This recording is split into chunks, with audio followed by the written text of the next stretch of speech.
Meus queridos amigos, ações do Banco do Brasil, BBAS3, vale a pena você comprar nesse momento? BBAS3, quanto mais queda melhor, tá muito barato, pagando dividendos, divulgou um resultado muito bom, mas logo na sequência as ações caíram, muita gente não entendeu. Então é aquela coisa, caiu, compra mais. O importante é a quantidade de ações e não o retorno. Você prefere sempre comprar mais barato, tem muita gente que fala isso, mas só que não é bem assim, né, galera?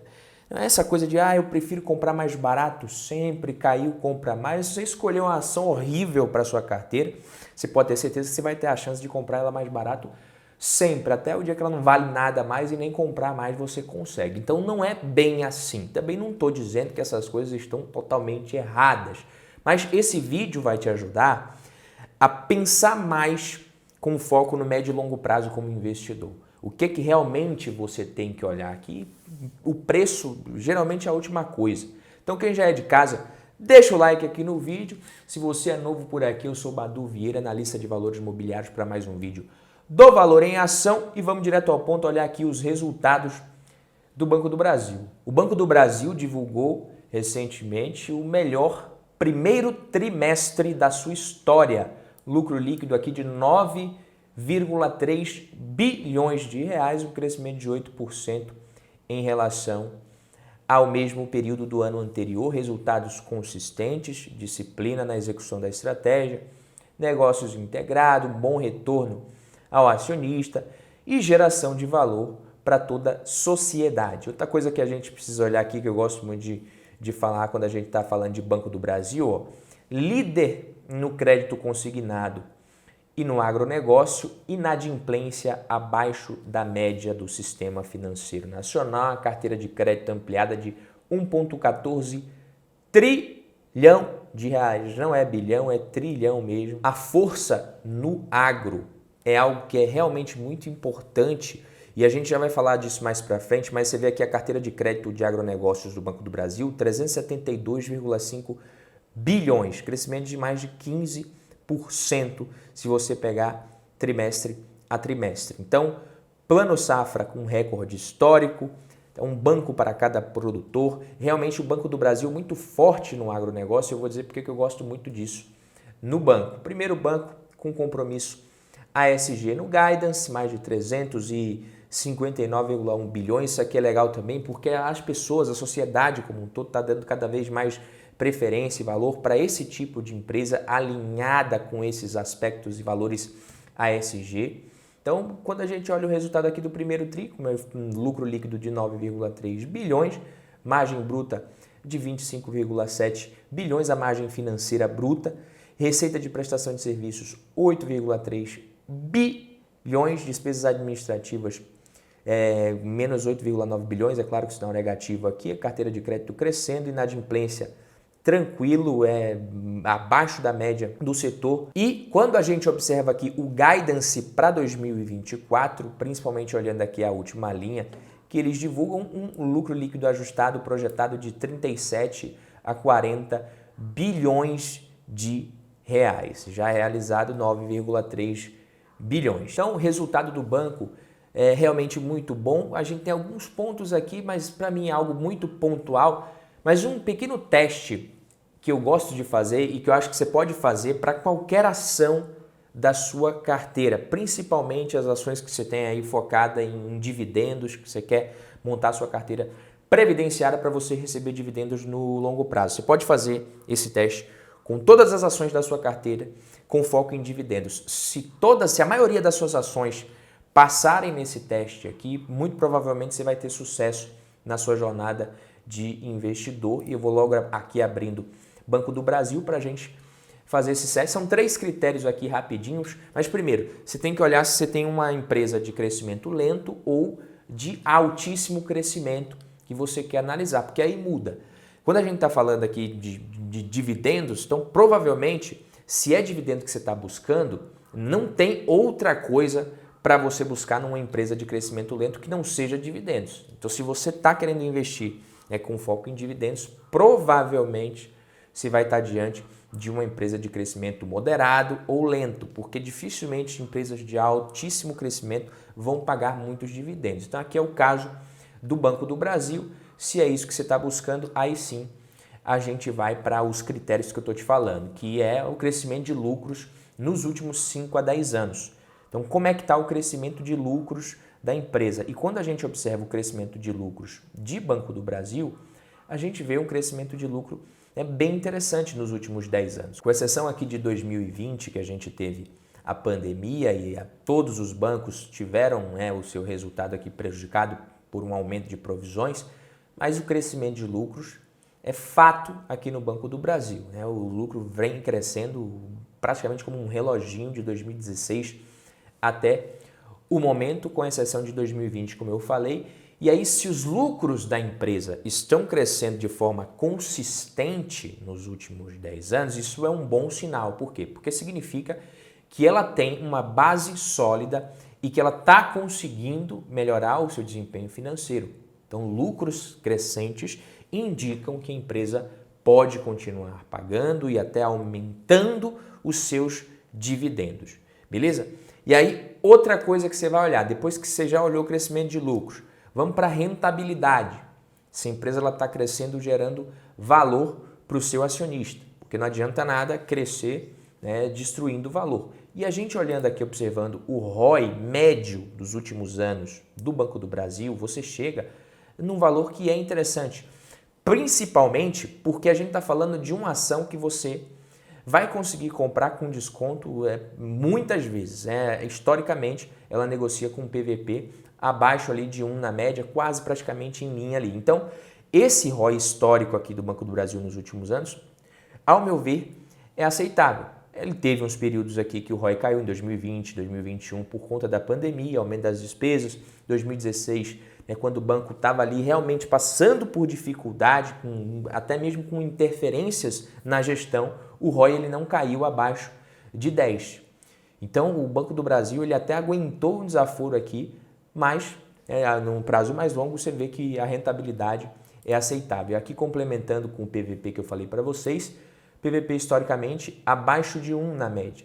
Então, esse ROI do Banco do Brasil, que está muito alto agora, mas que na média não é tão alto, tá? Mesmo assim, você comprando uma empresa como essa por um PVP mais baixo, você pode sim fazer um bom negócio. Então, um ROI alto ele significa que a empresa ela está gerando bons retornos sobre o capital dos acionistas. Isso é crucial para que uma empresa ela consiga gerar valor. Ela tende a ter mais recursos também para distribuir na forma de dividendos. Se é isso que você está buscando, é óbvio que isso aqui é importante para você.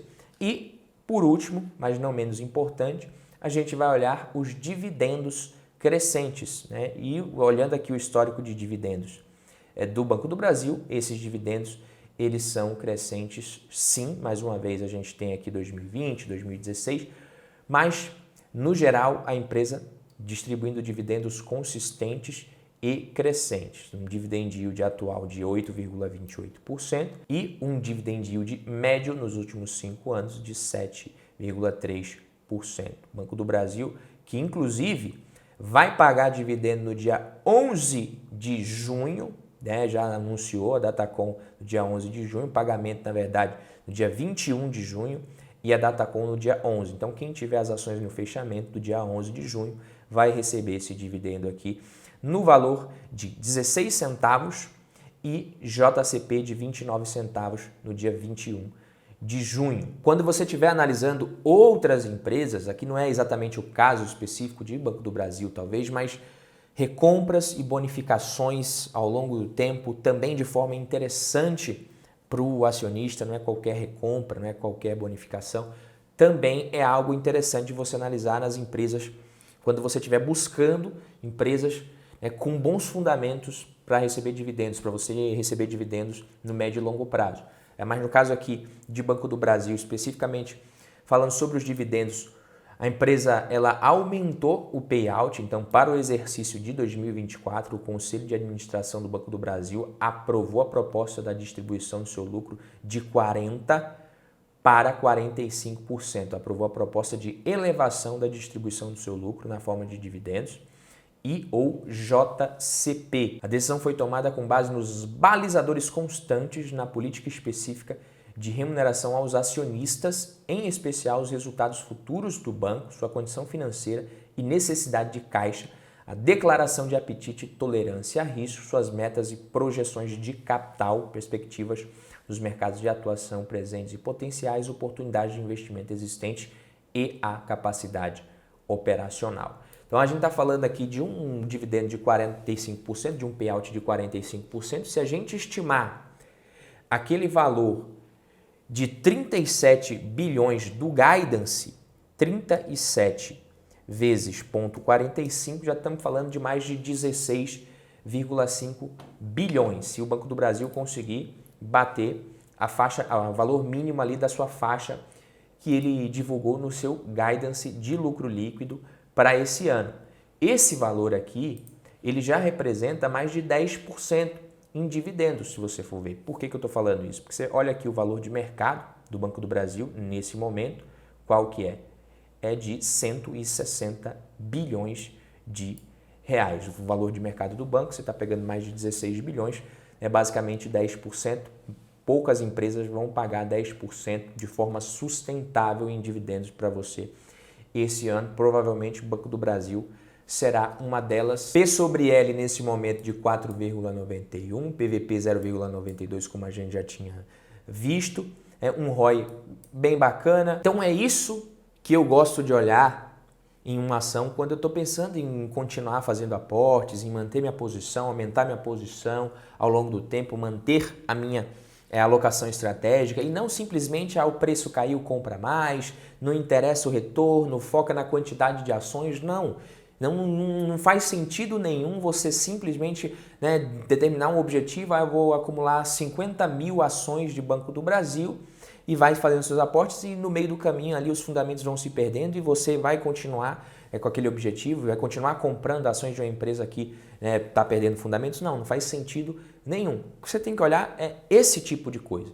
Então, os resultados e a execução da estratégia de alocação de capital da empresa ao longo do tempo. Isso daqui vale muito mais do que você olhar especificamente o preço. Quando a gente vai para o preço, aí sim, você olha, você vê que a empresa ela tem bons fundamentos, está entregando um ótimo resultado e o mercado mesmo assim não reflete isso no preço e você não vai perder a oportunidade de continuar comprando, obviamente. Um risco que eu diria aqui nas ações do Banco do Brasil, e aqui vale para o setor bancário como um todo, é a perda de participação no mercado que os grandes bancos estão sofrendo. Isso é um fato.